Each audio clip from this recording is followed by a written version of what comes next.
Welcome to the deep dive. You're here because, well, you want to get smart right now. And do it efficiently without that feeling like your brain's just been overloaded. Yeah, without the overwhelm. Exactly. Today, we are diving headfirst into something that, it touches every single one of us. Right. Our focus, our attention spans, and why it feels like they're just constantly under attack. It really is the defining challenge, isn't it, of our digital age. We're constantly bombarded, and just concentrating feels like a superpower now. Hard to access. Totally. And to help us figure this out, we've got a great guide. It's Johann Hari's book, Stolen Focus, Why You Can't Pay Attention, and How to Think Deeply Again. Right. And Hari, he didn't just, rely on his own thoughts. He talked to a ton of scientists, researchers, really trying to get to the bottom of why we're all struggling here. What's so helpful about his approach, I think, is that he looks beyond just, try harder or individual willpower. Exactly. He digs into the bigger forces, societal structures, the tech environments that are shaping us, often completely without us realizing it. So our mission today, like always, is to cut through the noise, get you the core insights from this book. We want you to walk away with a really clear picture of why focus is eroding. And maybe even find a few surprises about the underlying causes along the way. Think of it as your shortcut to being genuinely well-informed on this really critical topic. It's like equipping yourself with a mental toolkit, right? Right. Understanding what's vying for your attention so you can maybe choose where to put it more consciously. Okay, so Hari kicks off the book with this story. I think a lot of us will recognize this feeling. He's with his friend Adam, and they're both just glued to their phones, barely talking. Uh-huh. The classic scene. And Hari suddenly thinks, just crystal clear, we can't live like this. You know that feeling? Physically there, mentally, somewhere else entirely. Oh, absolutely. That digital distraction, even when you're face-to-face, it's almost normal now, isn't it? Right. So spur of the moment, Hari says, let's go to Graceland, Elvis's place. Okay. Random, but okay. But there's one condition. No phones. Well, maybe only at night. He just wants them to actually experience something without documenting it or checking stuff online constantly. Wow, that's a big ask these days. How did that go down? Well, yeah, not smoothly. They get there, and Hari are, feeling the pressure of this digital detox thing. He kind of gets on Adam's case about using his phone now and then. Oh, dear. Yeah, basically tells him he's missing life. The irony, freaking out about missing out online while guaranteeing he misses the actual experience right there. Ah, the FOMO paradox. Fear of missing out makes you miss out. Classic. Totally. Adam, well, understandably, he's not exactly thrilled about getting lectured in front of Elvis's grave, right? Can't blame him. So he basically just walks off, phone in hand. It just really shows how deep these habits run and how unsettling it feels for us to disconnect. It's a really powerful opening, actually. Sets the stage perfectly for why getting focus back isn't just about willpower. It's about these big, pervasive influences we're up against. Okay, so let's dig into the research Hari found. He talks about studies showing just how fragmented our attention really is. Like one study, college students, they switch tasks on average every 65 seconds. 65 seconds. Wow. But wait, here's the kicker. The median time they actually focused on any one thing, just 19 seconds. 19 seconds. That's barely enough time to even register a thought, let alone develop it. Yeah. It suggests our minds are just constantly flitting. And the takeaway isn't just that our attention is short, right? It's that the environment is actively training us for this shallow engagement. Exactly. It's training us for brief, surface-level stuff. And if you're thinking, oh, well, I'm not a student anymore, think again. Another study looked at office workers. Average time on a single task, only about 3 minutes. 3 minutes. So your workday is just constant interruption, never really settling into that deep concentration zone. What's also fascinating is this idea of a shrinking collective attention span. Like, as a society. How did they measure that? Researchers looked at huge data sets, Google searches, movie ticket sales, trends on Reddit, stuff like that. And they found that topics, news, trends, they flare up and die down much faster than they used to. So it's not just individuals struggling. Our shared cultural focus is becoming more fleeting, too, more fragmented. Precisely. And for a really long-term view, they use this technique called engrams. Engrams. Remind me. It basically lets researchers track how often words or phrases appear in, millions of books over time. So they looked at books from the 1880s to now. and they found the same pattern. Topics discussed in books rise and fall faster over the decades. It mirrors what we see on social media today, but it started way back. Whoa, so this acceleration, this shorter collective focus, it's not just an internet thing, it's a longer trend. That's striking. Yeah, Hari connects it to just the sheer speed information travels now. He contrasts like a disaster in a Norwegian fjord 100 years ago news took ages to spread versus, say, the horrific New Zealand massacre in 2019. Each was live streamed, instantly global. Right. The immediacy, the volume, it's unprecedented. We're just constantly hit with real-time events, making it almost impossible to process one thing before the next wave hits. Yeah, no time for reflection, really. Okay, so this brings us to multitasking. Yeah. We all think we're good at it, right? Juggling things. The productivity myth, yeah. But Hari's sources, they're pretty clear. Mostly it is a myth. We're not doing things simultaneously. We're just switching back and forth really fast. And that switching, it has a real cognitive cost. Our brains aren't wired for true parallel processing like computers. Every switch involves this kind of mental lag, this reloading time. It slows us down, makes us more error-prone. He mentions that Carnegie Mellon studies students getting just intermittent texts during a test performed 20% worse. 20%, that's huge. And other studies found even bigger drops, like 30%. Wow. So imagine operating consistently at, what, 70 or 80% of your capacity just because of these constant dings and pings. We think we're being efficient, but we're actually just fragmenting our thinking. It adds up. Hari argues this leads to a massive loss of collective brain power. And it's not just work or studying. No. What else? He highlights research comparing distracted driving, persistent distractions to being drunk. Over the limit. Seriously? Yeah. Apparently, something like 1 in 5 car accidents now involves distracted driving. It's sobering. Shows the real-world dangers of this fragmented attention. That is chilling. It's not just about lost productivity then, it's about actual safety, life and death. Okay, so constant switching makes us less effective right now. But what about the longer term? Hari talks about this thing called creativity drain. Ah, yes. This is super important because deep thinking, creativity, they don't happen when you're frantically busy, right? They need space. Undistracted contemplation. Exactly. It's when our minds can wander, make those unexpected connections between ideas, like sorting through everything we've taken in and finding new patterns. That associative linking, yeah. That's where novel thoughts come from. But if your brain is always busy switching, correcting errors from switching, then there's just no room for that deeper connection making. You get squeezed out.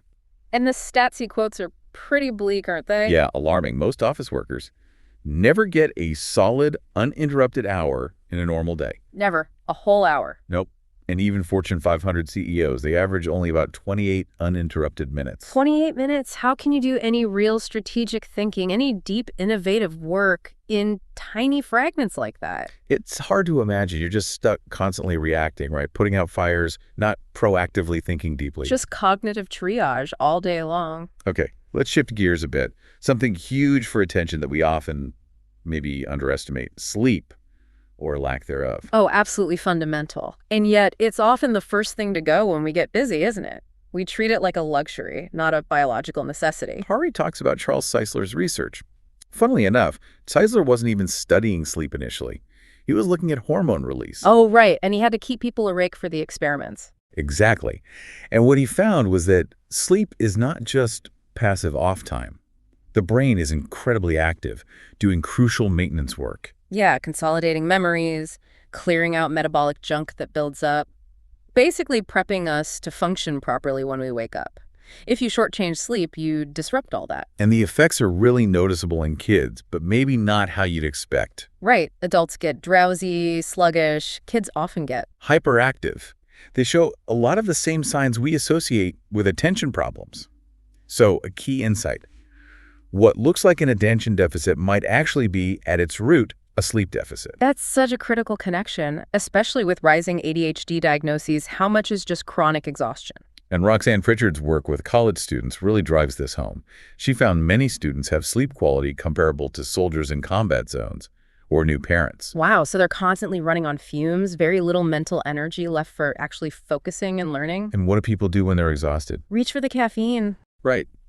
But Hari points out, using Pritchard's insight, that caffeine for sleep deprivation is like putting a Post-it note over the fuel gauge in your car. Huh. I like that. It masks the problem, makes you think you have energy, but doesn't fix the underlying depletion, and you eventually crash harder. It's just a temporary fix that can mess up your sleep even more long-term. A vicious cycle. And Dr. Sandra Koish, who studies adult ADHD, she says something really powerful, that Western society is a bit ADHD-ish because we're all sleep deprived. Meaning it leads to more impulsivity, irritability, difficulty focusing across the board. Yeah, a societal level consequence of just not getting enough rest. Okay, now let's look squarely at social media and what Hari calls designed distraction. Right. This is where the tech industry's incentives really collide with our psychology. These platforms are built to grab and hold our attention. That's the business model. Think about the messages, the structures. Facebook, often this curated, idealized life, right? Likes is currency, maybe a shallow view of friendship. And Instagram, even more visual, often focused on external appearance, seeking validation through images. And these portrayals, often unrealistic, they can make us feel inadequate, right? Yeah. Fueling this need for external approval, pulling us deeper into the digital world for validation. That's, often pretty empty. Yeah, fleeting and ultimately unfulfilling. Hari shares this personal bit. His biggest successes on Twitter, getting lots of retweets and followers, often came from his least insightful, most simplistic thoughts. That's telling, isn't it? The platforms, with their need for brevity, emotion, quick reactions, they can end up rewarding shallowness over nuanced thought. And the key metric driving all this, as Hari really hammers home, it's engagement. Keeping eyeballs on screens for as long as possible. Because that's how they sell ads. More time scrolling, clicking, reacting equals more ad revenue. So there's a built-in economic incentive for distraction. The longer we stay, the more they earn. That shapes everything. The design, the algorithms, it's all geared towards that. He gives that example of Instagram filters. Started as fun, right? But they've actually contributed to people wanting cosmetic surgery. Unintended, harmful consequences. Yeah, it shows how even seemingly harmless tech can subtly reshape our perceptions, our desires, our self-image in ways we don't anticipate, often negatively. And isn't it revealing that so many Silicon Valley insiders, the people designing these addictive products? They strictly limit their own kids' tech use. Yeah, some even send them to tech-free schools. It says a lot, doesn't it? They know the potential downsides, the addictive nature, even as they build it for the rest of us. That disconnect is really, really telling. Hari also brings in testimonies from early tech leaders, Sean Parker, Chamath Palihapitiya, Tony Fadell, guys who were there at the beginning. And now they're expressing deep concerns, regrets even. Yeah, about the addictive, brain-altering nature of what they helped create, insiders looking back critically. Wow. When the architects themselves sound the alarm, we should probably pay attention, shouldn't we? Which leads us nicely into surveillance capitalism. That term from Shoshana Zuboff. Can you break down that core idea? Sure. Basically, it's a business model where companies offer us free services, search, maps, social media. Things we use every day. Right. But the real product isn't the service. It's us. Or rather, our data. They collect vast amounts of information about everything we do online and often offline, too. And what do they do with all that data? They analyze it to build incredibly detailed profiles of us. Hari calls them voodoo dolls. These profiles predict our behavior, our preferences, our vulnerabilities. Voodoo dolls. That's creepy. It is. And then they sell access to these profiles, these predictions, to advertisers, political campaigns, anyone who wants to influence our behavior. So things like Google Maps, knowing where we go, smart speakers listening, it's all part of this massive data extraction. Exactly. Every click, search, like, location ping, voice command, it all feeds the machine. The goal is to predict what we'll do next and then nudge us towards certain actions, buying something, voting a certain way, often without us even realizing we're being manipulated. As Raskin's analogy about predicting our chess moves really captures that power imbalance, doesn't it? It does. And because the whole model relies on maximizing our time on their platforms to gather more data and show more ads. They have to design them to be maximally distracting, engaging, yes, but ultimately distracting us from the real world, from deeper focus. Right. The core incentive is misaligned with our well-being. Our attention is the resource being harvested and sold. Okay, another really troubling aspect Horikawa covers is the outrage economy. How do algorithms play into this? Well, the algorithms on platforms like YouTube, Facebook, Twitter, their main goal is engagement, right? Keep you there longer. Right, maximize screen time. And it turns out content that sparks strong negative emotions, especially anger, outrage, indignation, is incredibly effective at grabbing and holding our attention. much more than positive or neutral stuff. So negativity goes viral more easily. Pretty much. Studies have shown it. Tweets with morally outrageous words get retweeted more.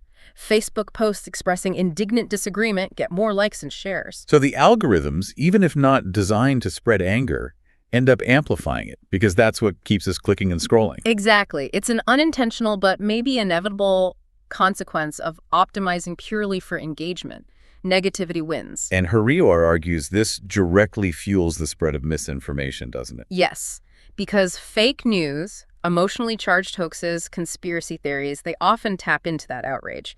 An MIT study found fake news on Twitter traveled 6 times faster than real news. 6 times faster. Yeah. So lies literally outrun the truth online. It erodes any shared sense of reality, Yeah. makes constructive debate impossible, hinders our ability to solve real problems if we can't even agree on basic facts. He even mentions Bolsonaro's election in Brazil, where supporters were apparently chanting Facebook at rallies. Yeah, acknowledging the platform's huge role in his rise. It just highlights the immense, sometimes scary, real-world power these platforms now wield. Okay, so Hari lays out all these massive systemic forces, tech design, business models, algorithms, the sheer speed of life. Yeah. And then he addresses the idea that we can just fix it individually. He calls this cruel optimism. Right, cruel optimism. It's when we're given these feel-good, simple, individual solutions.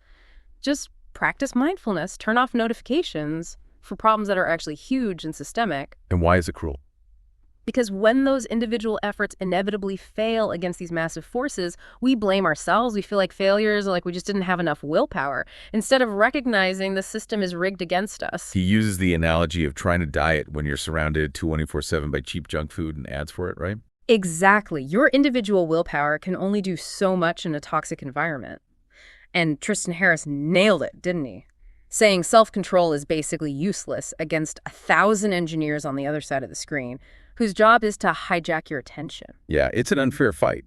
Individual tips can help a bit, sure, but they can't solve the root causes. Precisely. They don't address the design flaws or the underlying economic incentives. And Hari argues the problem goes even deeper than just tech. He points to other societal issues, like the link between trauma and attention. Yes. Drawing on Dr. Nadine Burke-Harris's crucial work on adverse childhood experiences, or ACEs, trauma, especially early on, can literally change brain development, affecting emotional regulation and the ability to focus.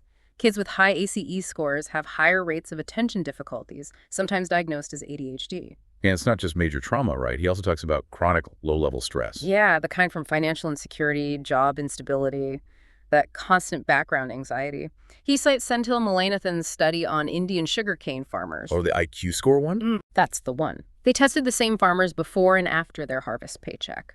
The difference in cognitive function, measured roughly as IQ points, was huge, like 13 points. Just from the mental load of being broke versus having some security? Wow. Yeah. When your brain is constantly juggling worries about basic needs, there's just less bandwidth left for focus, planning, higher-level thinking. So while things like violence might be declining historically, as Steven Pinker argues, Right, Hari acknowledges that, but he emphasizes that other stressors, economic anxiety, information overload, the pace of life, are still profoundly impacting our attention in new ways. it's not like progress in one area cancels out new problems in another. Exactly. The challenges evolve. Another big one he hits is modern work culture, the lack of real downtime. Oh, yeah. The pressure to be always on, always productive, blurred work-life boundaries thanks to tech, that expectation of being constantly available, it all adds up to chronic stress and mental fatigue. Which obviously kills focus. Totally. He mentions Andrew Barnes's experiment, the company that tried a 4-day work week. And what happened?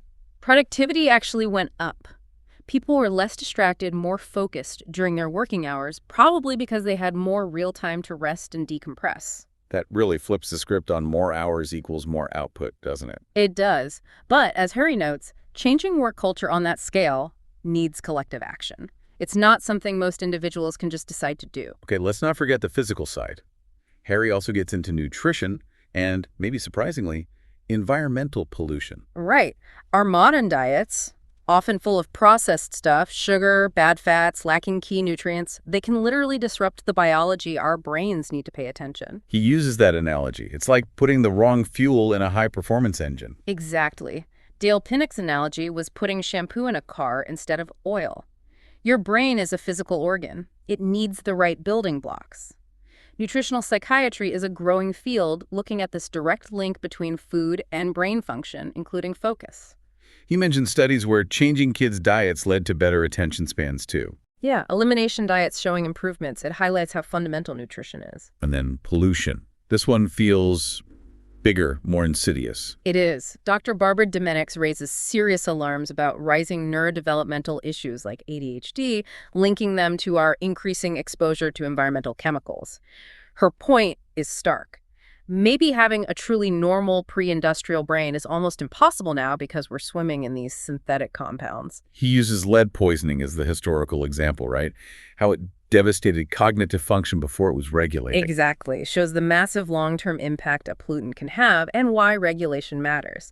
And now the concerns are about pesticides, plasticizers, flame retardants, chemicals in cosmetics. The list goes on. Bruce Lanphear's idea of treating new chemicals like drugs, demanding safety proof before release, seems pretty sensible given the potential risks, doesn't it? Extremely sensible. The burden of proof needs to shift. Okay, this naturally brings us to ADHD itself. It's complex, debated. Hari notes the huge rise in diagnoses and stimulant prescriptions. Yeah, it's a really thorny issue. Lots of different views, ongoing research, no easy answers. He tells that story about the boy, Michael, whose attention problems seemed really tied to his dad leaving. Right. Suggesting that emotional distress, environmental factors can sometimes look like or be labeled as inattention or ADHD. We need to look at the whole context. And Ellen Srouff's long-term study, following kids from poor backgrounds. Crucial work. It showed how vital early nurturing is. Developing the ability to self-soothe, to regulate emotions. That strongly predicted better attention skills later on. And stressed parents, understandably, find it harder to provide that consistent soothing. So early environment, caregiving quality, huge impact on attention development. Absolutely foundational. Hari also discusses the comparison between ADHD meds like Adderall, dextroamphetamine, and methamphetamine, based on Dr. Nadine Ezard's work with meth addicts. Yeah, that's a provocative comparison. He points out the underlying brain chemistry similarities while acknowledging big differences in dose, delivery, purity, context. But it raises questions, doesn't it? Definitely. About how well we understand these drugs and whether they're always addressing the root cause, especially in kids. It pushes for caution and exploring alternatives. And the book presents research suggesting maybe genetics play a smaller role in ADHD than often assumed. Right, that environmental factors broadly defined, from early experiences to pollutants to stress, might actually be more significant drivers for many kids. The gene-environment interaction is key, but yeah, the balance might be shifting more towards environment in our understanding. Okay, another huge shift affecting kids, the decline of free play. Oh, massive. Kids today have drastically less time for just unstructured, unsupervised, often outdoor play compared to, say, a generation or two ago. It's all scheduled activities, more homework, way more screens. Yeah. Lenore Skenazy's Let Grow project even found some kids initially didn't know how to play freely. Which is heartbreaking, really, because as Isabel Benke says, play is the primary technology for learning. It's where kids develop intrinsic motivation, focus, creativity, problem-solving, social skills. It's not just letting off steam. It's essential developmental work. Totally essential. By cutting play, we might be stunting the development of those very skills, including attention. That story of LB building the boat and wagon shows the kind of deep focus and perseverance play can build. Hari also looks at alternative schools, like Sudbury Valley. Right, the radical model. Yeah. No teachers, classes, curriculum, homework tests, learning driven entirely by the kids' own interests. It challenges everything we assume about education. Hannah's story was compelling, feeling gray in regular high school, but thriving at Sudbury. It suggests that maybe, just maybe, intrinsic motivation and autonomy are more powerful drivers for learning and focus than external structures for some kids. So the big takeaway from all this focus on childhood seems to be maybe kids struggling with attention isn't always an inherent flaw in them. Exactly. It might often be a perfectly understandable reaction to a flawed, stressful, or developmentally inappropriate environment that we, the adults, have created. That puts the responsibility back on us, doesn't it? It really does, to create environments that nurture focus, not undermine it. And then the pandemic. Yeah. Hari sees it as just pouring gasoline on all these existing fires. Yeah, an accelerant. Our reliance on screens for everything, work, school, connection, entertainment, just exploded. Naomi Klein called it the gradual slide into screen life going into hyperspeed. which likely made attention problems worse for many. Almost certainly. But maybe there was a silver lining. How so? That intense forced immersion might have made some people realize, wow, I actually hate this, made them miss real-world interaction more acutely, created a potential desire for change. An interesting thought. The shock potentially leading to awareness. Could be a wake-up call for some. Okay, so after all this somewhat depressing analysis, Right. Hari does offer paths forward, both individual and collective. Yeah, he shares his own strategies that helped him personally, things like setting intentions, trying to monotask. Cutting notifications using pre-commitment, like leaving his phone behind. Seeking flow states, changing his internal reaction when he felt the pull of distraction. Those individual tactics can help regain some control. But he's very clear. That's not enough, right? Not nearly enough. He stresses the need for collective action, societal change. He brings up Ben Tarnoff's idea of needing a consciousness-raising breakthrough cultural moment. And sight battles. Like Rosa Parks on the bus. Yeah. But for attention. Yeah, collective actions that raise awareness about the crisis, about the manipulative tech, making it a public issue, not just a private struggle. Tarnoff calls the fight for attention a fight for personal liberation, freeing our minds from control we didn't consent to. That's powerful framing. It is. It demands action both inside and outside politics. And ultimately, Hari boils it down to a fundamental question for all of us, doesn't he? Yeah. Do we actually value attention, deep thinking, focus enough to fight for it as individuals and as a society? It really makes you think about priorities. Deeply. And then his final analysis points to an even deeper root cause underlying so much of this. The relentless demand for constant economic growth. Right. Which requires constant acceleration, faster production, consumption, information flow. And that acceleration through all the mechanisms we've discussed, stress, long hours, invasive tech, bad sleep, poor diets, ultimately degrades our attention. Sin Lehman's research showing that acceleration and shrinking attention spans go way back to the 1880s really supports that. It suggests the problem might be baked into the fundamental structure of our modern economy. Wow. Okay.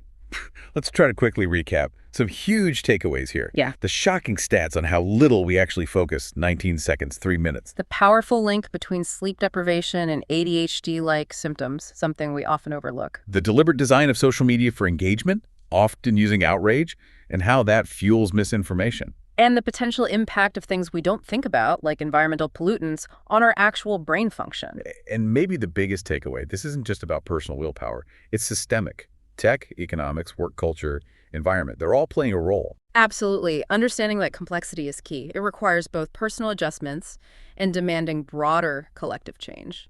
So here's the final thought we want to leave you with, something to really chew on.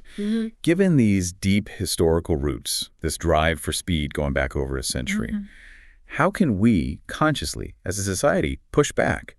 How do we protect our capacity for attention and deep thought against this relentless pressure for acceleration, not just individually, but collectively? It's a massive question, isn't it? It forces us to rethink our relationship with technology, sure, but also with work, rest, food, community, the very pace of life itself. Maybe exploring things like flow or mindfulness or digging into those environmental impacts.